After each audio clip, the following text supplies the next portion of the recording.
We are, first and foremost, vehicles of compassion and generosity. I had left the church, after high school and college. I went through my socialist agnostic phase. When I was living in New York and pursuing my acting career, it was the height of the AIDS crisis.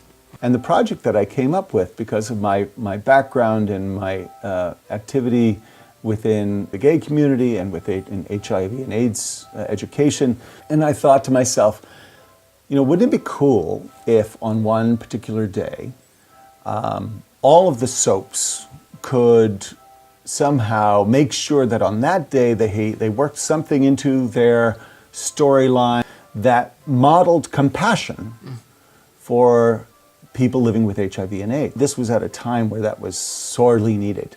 There was just so much fear and so much misunderstanding. I decided to kind of reach out to all these different production executives, and I gave them the pitch. This is something we as an industry can do on behalf of all the people in our industry that we'd lost. And, we'd lost a lot of people in the industry. It actually surprisingly met with very little resistance in some quarters. All of the ABC soaps really just jumped on board immediately. I mean, they kind of, the people at the helm, they really kind of got it. This event happened, and it became an annual event, mainly because I was put on the spot during an interview on Good Morning America about it.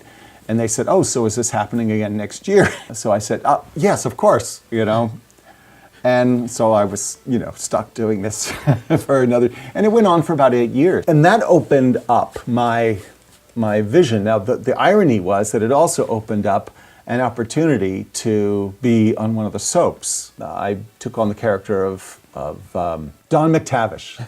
And that ended up growing into a recurring principal role, and had a blast doing it. And it helped pay for seminary. And I found myself more and more committed to my church work. What I was called to was the priesthood. And it was very easy to say goodbye to the business of entertainment. Seminary helped kind of solidify my decision. I started off that first semester and I realized I loved it. Fortunately, by the time I entered seminary, I had found the love of my life. Fortunately, he was someone who saw that it was